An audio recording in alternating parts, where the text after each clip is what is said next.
Good afternoon, BSAC community. The end of week 13 of distance learning. Again, I say it each week, but big thank you to parents for your support and for students for your engagement.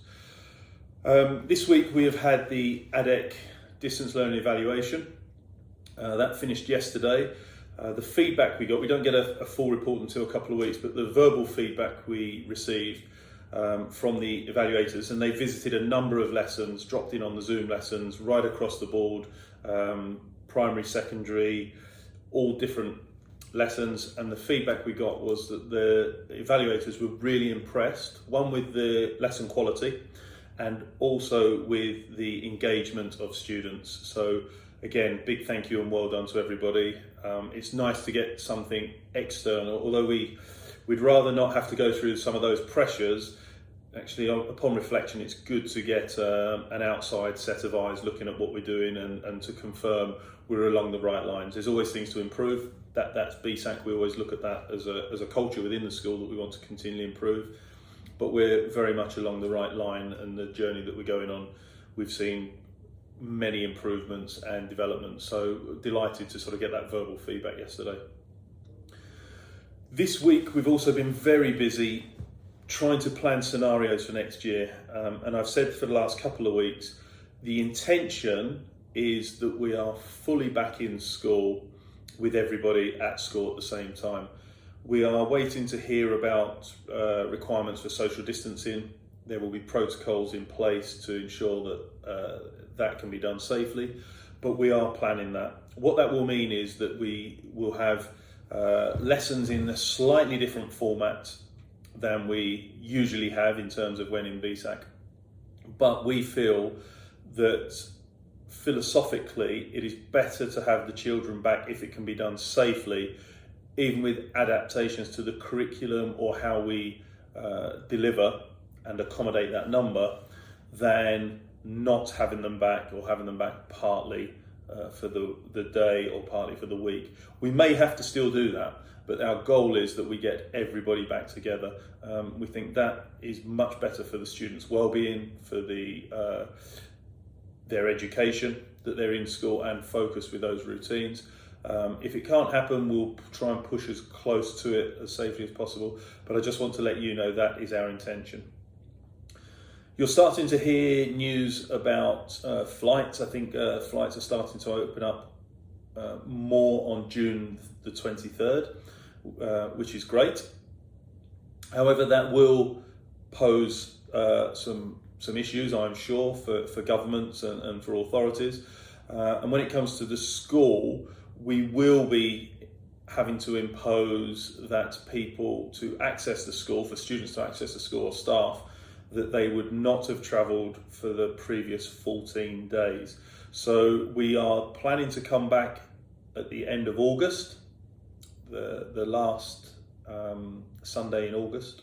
So you need to be planning, if you are looking at travelling, to ensure that you are in country at least 14 days before that, so that you can go through any current quarantine requirements. So that just gives you a little bit of idea of planning. The term should be starting at the same time, and the calendar should be as it has already been approved, but there are requirements that you are in country 14 days before if you have travelled, to make sure that there has been a quarantine in place. So to support us, that needs to be factored in. We're also talking about uniform and how we can get new uniform distributed. We can have a back to school day where we have people filtered in, but we will not be able to purchase uniforms during the school day, because one thing we know for certain at the moment is that parents will not be allowed on the school site. For nursery and reception, we are trying to overcome that by having a particular holding area where you can't access anywhere else in the school, but you can take your children to their classroom. And all of these details will come out during the summer. There'll be a letter coming from the school in the next couple of weeks giving you an idea of what we're working on. but then all of the final plans will come out to you before the start of term in the summer, and we're hoping to get some videos out to you of how it will look and how we'll need people to move around, etc. So a lot of work is going on at the moment to try and get our children back to BSAC, which is what is really important to us. Also, our year 13s, they obviously finished and have left school and didn't have the usual celebrations. And we've spoken to the students and parents, and what we are going to do is, they have not been forgotten. We are going to be having events next year when we have more certainty and hopefully a lifting of restrictions. So we haven't forgotten about you, year 13s. You're very much at the front of my and other staff members' minds. This morning, Miss Wolf, Mr. Thompson and Mr. Byrne met with me to talk exactly about what we can be doing next academic year to share your farewell, and we feel that closure is really important.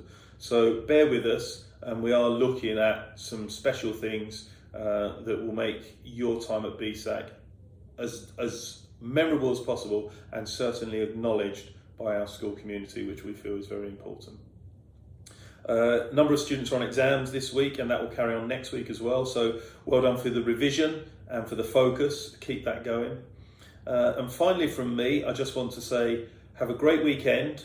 2 more weeks left. The weather is certainly cranking up. I was out cycling this morning and I'm having to go earlier and earlier, but I can't go too early because of the lockdown in the morning. So by the time I get out, the sun is up and it is hot. So just be aware of that, and it certainly shows us that the summer is now upon us. So have a great weekend, stay away from the screens and stay safe. Thank you.